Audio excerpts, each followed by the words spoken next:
Ja, hvala lepa. Mi smo veseli in se zahvaljujemo profesorici Beovićevi, sodelavci za obisk. Zdaj, seveda smo se dotaknili nekaterih aktualnih problemov, izzivov, ki jih je v zdravstvu vedno dovolj. Začeli smo s specializacijami in določenimi temami o izobraževanju. Seveda imamo tukaj, dotaknili smo se tudi našega urgentnega centra in problematike, kadrovske problematike, predvsem v urgentnem centru in trenutno pri nas na nevrologiji, kjer smo se skupaj dogovarjali o možnostih, kako z določenimi kadri ta naš manko nekako zapolniti oziroma urediti ta trenutni izziv. Poleg teh konkretnih in operativnih izzivov pa smo se dotaknili tudi aktualne resolucije, zdravstvene resolucije 2026 do 2036 in tudi kritično dejansko ocenili nekatere rešitve. Prav tako tudi smo se dotaknili tudi nekaterih ostalih zakonodajnih postopkov oziroma uredb in zakonov, torej, ki veljajo in ki vplivajo na naše delo v zdravstvu. Seveda vse v duhu, da želimo sodelovati aktivno in tudi konstruktivno. Seveda smo malo tudi kritično ocenili to sodelovanje tudi s trenutnim ministrstvom in ostalo, da smo mogoče z nekoliko premalo vključenosti oziroma ne bom rekla toliko vključenostjo kot slišanostjo pri vseh teh ukrepih oziroma uveljavljanju teh zakonodajnih postopkov. Tako da jaz ocenjujem to srečanje za konstruktivno in da bo tako tudi še v nadaljevanju, ko imamo še določena predavanja z zaposlenimi v načrtu popoldan in se še enkrat zahvaljujem predsednici Zdravniške zbornice in seveda njenim sodelavcem za ta regijski obisk. Hvala lepa.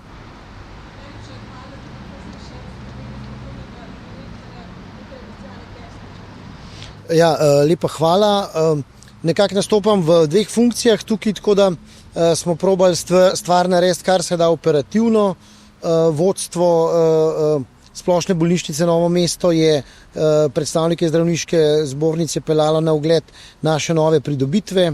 Tako kot je že direktorica povedala, smo se dotaknili glavnih strokovnih izzivov, ki nas čakajo. Seveda v ospredju bo tukaj urgentni center, organizacija predvsem neprekinjenega zdravstvenega varstva. Absolutno ugotavljamo, da smo zelo obremenjeni, predvsem s papirologijo, ki jo dobivamo z ministrstva, tako da vsem zadevam relativno težko sledimo, ampak seveda se ne bomo obupali, ampak bomo probali z pozitivnim odnosom stvari nadaljevati.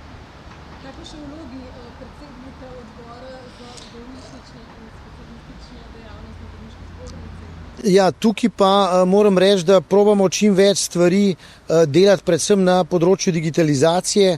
Nažalost so tudi tukaj relativno veliki problemi. Tle seveda težko s prstom pokažem na ministrstvo, ki je sicer zagotovilo relativno velika sredstva, so pa seveda zmeram v ospredju te nesrečni izbori izvajalcev.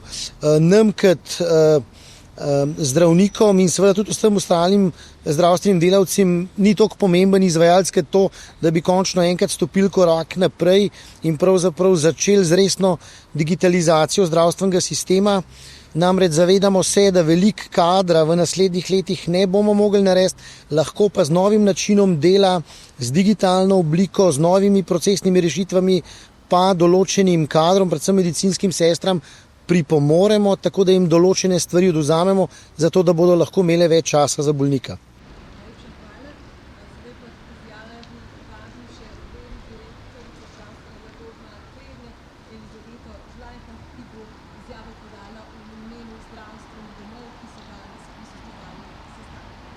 Ja, danes na današnjem sestanku predstavnikov zdravstvenih domov Dolenjske z vodstvom Zdravniške zbornice smo obravnavali nekatere težave, s katerimi se srečujemo pri zagotavljanju in organizaciji zdravstvene službe na primarnem nivoju. Dotaknili smo se predvsem zagotavljanja in organizacije nujne medicinske pomoči. Vemo, da ni dovolj kadra, ki bi lahko to zagotavljali. Poleg tega pa se je tudi delo oziroma aktivacija posameznih ekip z prehodom pod dispečersko službo zdravstva Maribor to tudi spremenilo.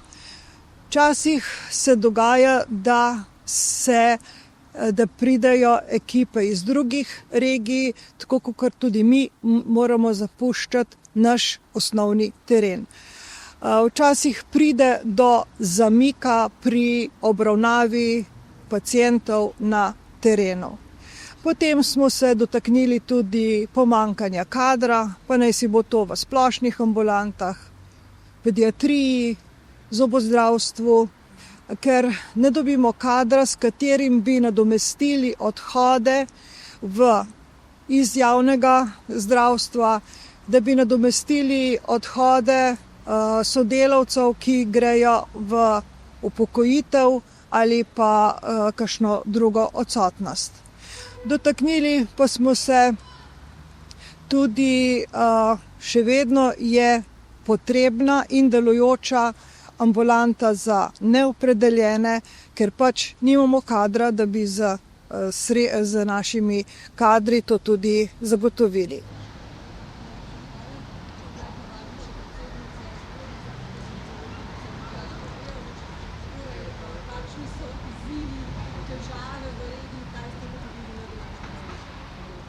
Hvala za besedo, lepo pozdravljeni. Dve temi sta rdeča nit pravzaprav vseh teh regijskih srečanj.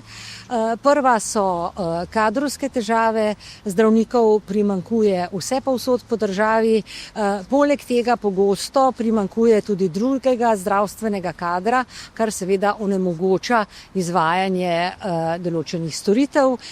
Tukaj se ukvarjamo na različnih ravneh z recimo zdravniki, ki jih ustanove privabijo iz drugih držav.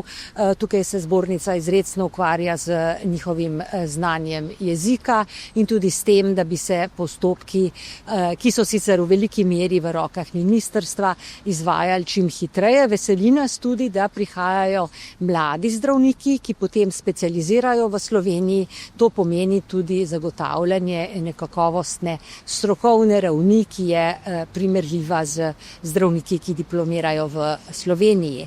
Glede urgentnih centrov, ta pristop z urgentnimi centri je v Sloveniji star manj kot 10 let in so z organizacijo še vedno težave. Na eni strani gre za kadrovske težave, na drugi strani pa seveda za navade ljudi, ki se spreminjajo. Več ljudi danes obišče urgenco kot izbranega zdravnika. Vsemu temu mora zdravstveni sistem na nek način slediti. To se rešuje v vsaki regiji po svoje. V novomeški regiji obstaja dogovor in sodelovanje med primarno ravnjo in bolnišnico, so pa kot rečeno ves čas določene kadrovske težave. Obiski so namenjeni temu, da se z delom zlasti zdravnikov, pa tudi vodstev ustanov čim bolj spoznamo, da potem lahko pri odločevalcih zastopamo nekje usklajene interese. Tukaj imamo v zadnjem času nekaj težav. Vedno želimo sodelovati z argumenti na konstruktiven način, pa se zgodi, da smo pravzaprav preslišani in so zato tudi nekatere posledice, ki na koncu za bolnike niso dobre. Tako da bi si vsi skupaj z vodstvi bolnišnic in z zdravniki v regiji želeli pač boljšega sodelovanja z odločevalci. To bi bila zaključna misel, poleg tega seveda, da se zahvalimo vsi skupaj za gostoljubje kolegom in vodstvom v tej regiji.